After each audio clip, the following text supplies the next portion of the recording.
जब से मैं छोटा था मेरे अपने चाचा पर कभी अच्छी नजर नहीं पड़ी। कारण बहुत सरल था। मेरे चाचा बचपन में एक लड़की को लेकर भाग गए थे, लेकिन कुछ महीने बाद उसने उसे तलाक दे दिया और दोबारा शादी कर ली। लोगों से सुना है कि पहली लड़की से अलग होने से पहले जिस लड़की से उन्होंने दूसरी बार शादी की है उसके साथ उनका अवैध संबंध था। वो अन्य महिलाओं के भी आदी थे और ये सब सोचकर वो मेरे पाँव में कांटे के समान थे। मेरे माता पिता अच्छी तरह से जानते हैं कि मैं मजले चाचा को बहुत पसंद नहीं करता और यहाँ तक कि वो भी अपने मन में विभिन्न कुकर्म के कारण उन्हें नापसंद करते हैं। लेकिन वही रिश्तेदारी की रक्षा नाम की एक चीज होती है और मेरे चाचा भले ही बुरे आदमी थे, फिर भी वो हमारे सामने सीधे इंसान का मुखौटा पहनकर चलते थे। नतीजा ये कि हम ऊपर से उनके अच्छेपन के कारण उन्हें अच्छी तरह संबोधित करते थे। मैंने दिल्ली में एक फ्लैट किराए पर लिया और अपने पत्नी गीता के साथ रहता था, क्योंकि मैं दिल्ली की एक प्रतिष्ठित कंपनी में काम करता था। गीता और मुझको छोड़कर हमारे परिवार में सभी लोग गांव में रहते थे।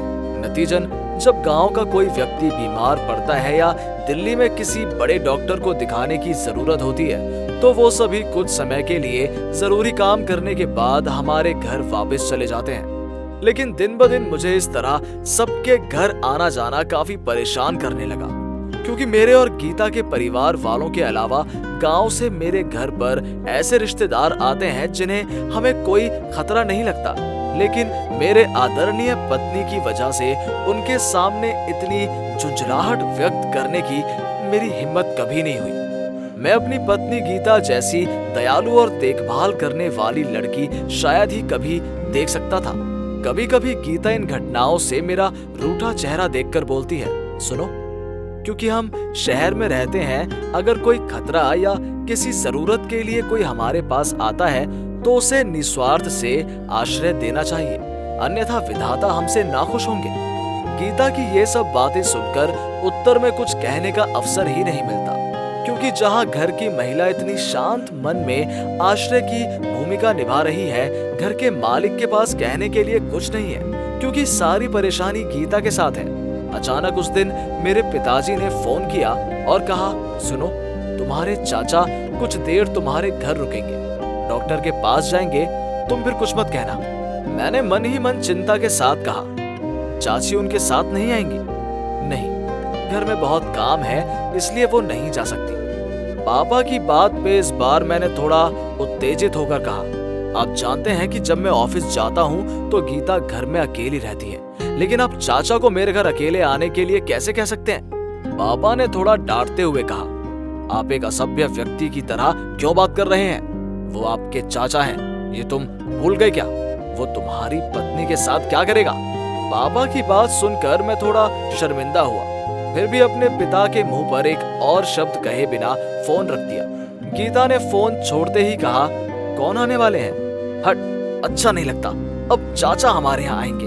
उनका चरित्र बचपन से ही खराब रहा है, इसलिए मैं सोच रहा था जब मैं ऑफिस में होता तो तुम घर में अकेले होती हो। गीता ने मुझे बिना रुके कठोर स्वर में कहा, क्या दिन भर आपके मन में ये बेहुदे विचार आते हैं? वो हमारे चाचा हैं, समझे?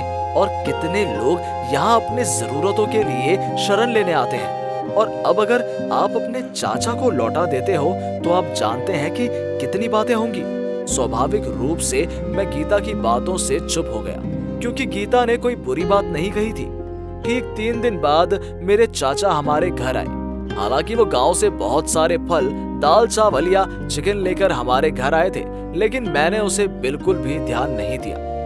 जब वो गीता के साथ इन चीजों का आदान प्रदान कर रहे थे तो मैंने उसे बहुत सही तरीके से देख रहा था। उसकी हर मुस्कान से मुझे कुछ और ही महसूस होता है। मेरी पत्नी गीता ने बहुत दिनों बाद अपने चाचा के लिए खाना बनाया, क्योंकि वो गांव से बहुत कुछ लेकर आए थे, और दूसरी तरफ वो मेरे अपने चाचा हैं। जब से ऑफिस आया हूँ कुछ देर से गीता को फोन कर रहा हूँ। ऐसा करने का कारण गीता अच्छे से समझती थी, पर फिर भी कुछ नहीं बोली। पिछली बार जब मैंने फोन किया था तो गीता ने थोड़े गुस्से में कहा था, अच्छा, इस तरह लगातार 5 मिनट बाद कॉल करने का क्या मतलब है? क्या मुझे आपकी कॉल उठाने के लिए सारे दिन काम नहीं करना पड़ेगा? अगर आपको अपनी पत्नी को खोने का डर है तो आप 1 महीने की छुट्टी ले सकते हैं। इस तरह परेशान होने का कोई मतलब नहीं है। रखती हूँ। ये कहकर गीता ने धब से कॉल काट दिया। गीता की बातों से मैं बहुत परेशान हुआ, लेकिन तुरंत सोचा कि आज फिर कभी फोन नहीं करूंगा। इस बारे में सोचते ही मेरे पास एमडी सर के कमरे में बुलावा आ गया। आमतौर पर एमडी सर मुझे किसी जरूरी काम के अलावा नहीं बुलाते, तो थोड़ी सी जिज्ञासा के साथ मैंने एमडी सर के कमरे में प्रवेश किया। उन्होंने कहा, बैठ जाओ, 2 दिन के लिए हैदराबाद ब्रांच जाना है। कुछ जानकारी वहां की कॉर्पोरेट शाखा में जाकर इकट्ठा करने की आवश्यकता है। तुम अभी घर जाओ, दोपहर की गाड़ी से निकलो। सर, अगर मैं 2 दिन बाद जाऊं तो चलेगा? नहीं, मैं कोई बहाने नहीं सुनना चाहता, और ये किसी ऑफिस की फाइल का काम नहीं है जो आपने आज नहीं किया, बल्कि 2 दिन में कर देंगे। जितना जल्दी हो सके उतना जल्दी जाओ। जी सर।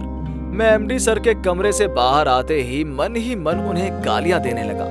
मुझे इस समय हैदराबाद क्यों भेज रहे हैं? दोपहर में जब मैं घर लौटा तो देखा कि मेरे चाचा जी काफी आराम से गीता को खिला रहे हैं, और गीता के खाने की तारीफ करते हुए उन्होंने उसको भर दिया था।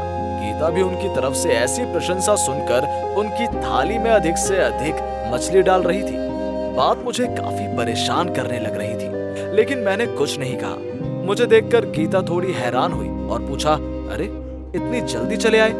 सच में? क्या आज हाफ टाइम ऑफिस हो गया है? नहीं, आज दोपहर मुझे ऑफिस के काम से हैदराबाद जाना है, इसलिए उन्होंने मुझे सब कुछ संभालने के लिए पहले ऑफिस से छुट्टी दे दी। ओह खैर, मैं सब कुछ पैक कर देती हूँ। इतना कहकर गीता सब कुछ ठीक करने हमारे बेडरूम में चली गई। इस बीच मेरे चाचा को देखकर मुझे एक रहस्यमयी मुस्कान का संकेत मिला। शायद इसलिए कि मुझे उन पर इतना शक है कि ये दृश्य मेरी आंखों के इर्द गिर्द घूमता रहता है। दोपहर में जब मैंने गीता को अलविदा कहा तो मैंने कहा, सावधान रहना। अगर आपको किसी खतरे का डर हो तो मुझे तुरंत फोन करना। अच्छा, आप क्या कह रहे हो? क्या आप भी अपने चाचा के लिए मुझसे डरते हो? अरे तुम सब बस उसे बुरा कहते हो, असल में वो उतने बुरे नहीं है। उन्होंने मुझे अपनी बेटी की तरह कितना दयालु व्यवहार किया, और आप अभी भी इन बकवास विचारों के साथ बैठे हैं। जाओ, अब देर हो रही है। मैंने गीता की बातों के जवाब में कुछ नहीं कहा, लेकिन मेरे दिमाग का कुछ और ही कहना था। गीता को अलविदा कहने के बाद मैं ऑफिस के काम से हैदराबाद के लिए निकल पड़ा। रास्ते में आधे घंटे बाद मैंने गीता को फोन करने के लिए अपना फोन ढूंढा। भले ही रात यूं ही गुजर गई, पर अगली दोपहर से अचानक गीता का नंबर बंद आ रहा था। आमतौर पर बिना चार्ज के गीता का फोन कभी बंद नहीं होता, लेकिन एक एक करके उसका नंबर 1 घंटे के लिए बंद नहीं होना चाहिए, क्योंकि गीता जानती होगी कि मैं आधे घंटे बाद फोन करूंगा, और इसलिए 10 मिनट में उसका फोन चालू कर देना चाहिए। लगभग 1 घंटे बाद मैं बिना एक पल की देरी किए होटल से निकल गया। रिक्शे से अपने घर के लिए निकलने के बीच में मैं गीता के नंबर पर कॉल करता रहता हूँ, लेकिन वो पहले की तरह बंद लगता है।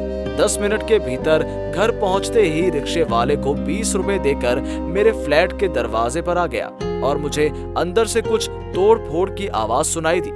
जैसे ही मैंने अपनी जेब से डुप्लीकेट चाबी से धीरे से दरवाजा खोला, अंदर का नजारा देखकर मैं चौंक गया। ठीक यही मुझे संदेह था। मेरे चाचा गीता को कुछ बुरा करने के लिए मजबूर करने की कोशिश कर रहे थे, लेकिन गीता खुद को बचाने के लिए उस पर फर्नीचर फेंककर अपने बचाव करने की कोशिश कर रही थी। बिना एक पल की देरी किए मैंने अपने चाचा के सर पर लोहे की रॉड से जोरदार प्रहार किया। उसी समय वो खुद को नहीं संभाल पाए और फर्श पर गिर गए। तुरंत गीता दौड़ती हुई आई और मुझे गले से लगा लिया और बेकाबू होकर रोने लगी, और इस बीच मेरे हाथ भी कांप रहे थे। अगर मैं आज ऑफिस के काम से हैदराबाद जाने की योजना नहीं बनाता तो गीता को मेरे चाचा का असली चेहरा देखने का मौका कभी नहीं मिलता। लेकिन सच में अगर मैं ऑफिस के काम के लिए हैदराबाद गया होता तो क्या मेरी पत्नी इस जानवर से खुद को बचा पाती? सवाल रह ही जाता है। अगर आप कुछ फूलों की सुंदरता पर मोहित हैं तो आपको पहले फूलों की सुंदरता के बारे में नहीं सोचना चाहिए और देखें कि क्या जहरीला है। तभी वास्तविक चरित्र या फूल की पहचान करना संभव है।